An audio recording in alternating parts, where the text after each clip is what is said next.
There's this video of Jasmine Crockett, y'all favorite sister girl from the Democrat Party. I was in Ethiopia when this video came out, and I didn't have a chance to address it because I wanted to address this particular video. Now, Jasmine Crockett is inside of a church talking to them, and I want you to hear what she says about, FBAs and picking cotton. Let's go ahead and check that out. So I had to go around the country and educate people about what immigrants do for this country, or the fact that we are a country of immigrants. Right. The fact is, ain't none of y'all trying to go and farm right now. Okay, so I'm lying. Raise your hands. You're not. We done picking cotton. We are. You can't pay us enough to find a plantation. Okay. All right. So Jasmine Crockett, before I get into really fully what she was saying, people stopped picking cotton a long time ago with the invention of the cotton gin. Okay. People don't pick cotton anymore, period. No matter, even if they are immigrants, they're not out there picking cotton. So let's just go on and start there. Okay. Now, she started this, we are a nation of immigrants. Ma'am, black people, FBA, aren't immigrants. We didn't immigrate here. There was no nation for us to immigrate to. We built this nation from scratch. People who are immigrants have a home country they can go to. They have a flag and everything else. Why do you think you see foreign flags in their bio? Why do you think when they go protest, they're swinging a foreign flag? Because they are immigrants from a foreign nation. FBAs aren't immigrants from a foreign nation. The only flag that FBAs will wave is the American flag. We have our cultural flags like the Juneteenth flag, the Black American Heritage flag. Those are flags that's specific to us and our culture and our heritage. But nation-wise, nationhood, we wave the red, white, and blue and those stars. That's what we do because we aren't immigrants. So let's go ahead on and establish that as number one.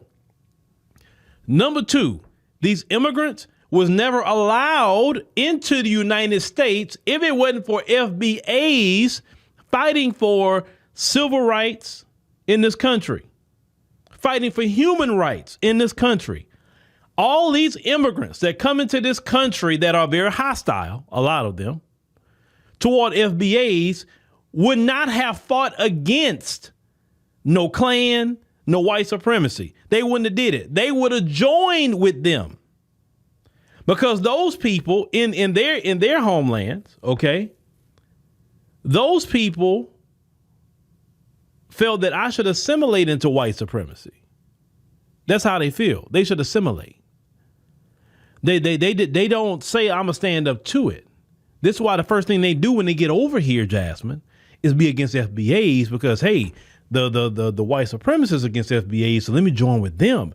Because see, and what even the white folks are starting to realize about all these immigrants is they're actually way more dangerous than even the FBAs.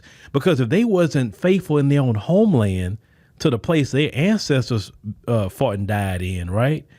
Why in the hell would they be faithful to the United States? They have shown then when the going get tough, they flee. That is a dangerous group of people to be around. They're only here for their benefit. They're not here for nothing else. That is extremely dangerous. Okay? So saying we are a nation of immigrants, no, we're not. We're not a nation of immigrants. We're a nation of people who just came to benefit off of what we've done. Now, let's get to the farm work. There are black people right now who own farms, and black people have no problem working on farms. If we own the farms, if we'll work the farms. If we are working for a black farmer and they're paying us a good wage, whatever we deal a good wage for the work is, we'll do the work. But you can't come up here telling a FBA to go work for some white farmers at that, some white ones.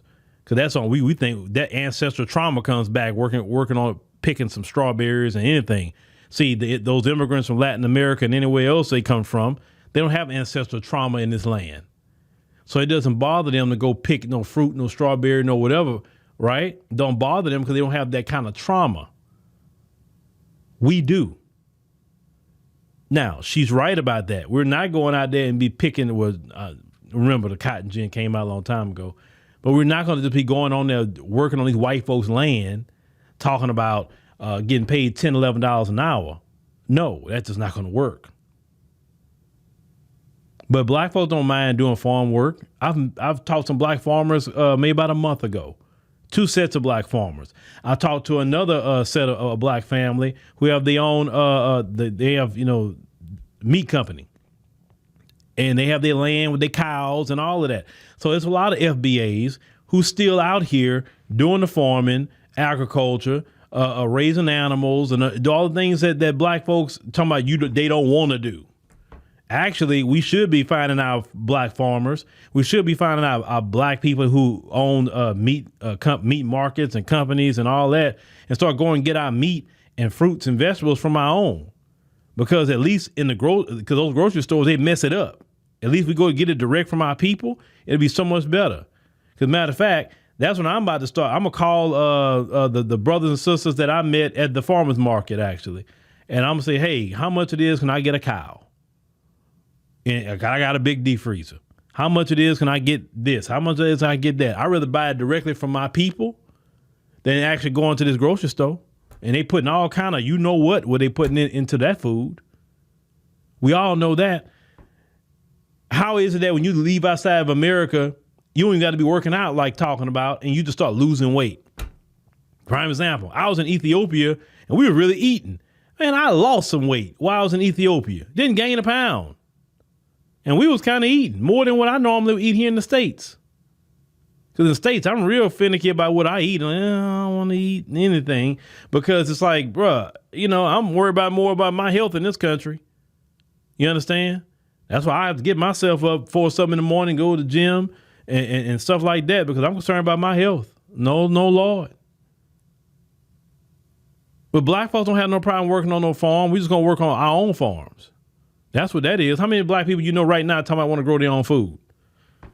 How many black people right now will say, man, if I give me an acre or 2 of land, put me a house on it, and man, grow my own food, have my own animals, man. There's so many black people that talk that way today. So no, Jasmine, you're a freaking liar. We just not going to work for them white folk. That's what we not going to do. Now say that part of it. But now I'm going to say another part of this, and this is kind of ugly how Jasmine Crockett is talking.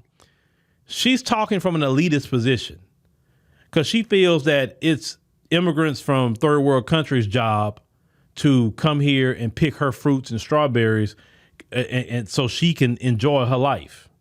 That's the energy she's giving across, and that we should be cool with illegal immigration because, hey, you don't want to go out there and pick no fruits, do you? So let these immigrants do it. Yeah. And the same immigrants that you let in here, you give them money to buy a home while the FBAs aren't giving a piece of crap. That's just really what that is. So Jasmine, no, ma'am. You need to stop that mess. Any black person that sit there, see, that's why you went to church, because you couldn't have said that in front of me. I'm going to say, ma'am, no, we do not need no immigrants here for anything. Matter of fact, there's a lot of them good white people in this country. Let them good white people go pick them fruits and strawberries. They need jobs, right? Because didn't they say they want them people out of here? So the first person that should be getting those jobs on them farms is them good white people. That's what I would have said. Leave us alone. But let them go get it. Since they said that those immigrants taking their jobs, well, there they go. Go get your job. That's what I would have said. But, that's neither here nor there. But, Jasmine, she going to run off at her mouth. That's what she do, and that's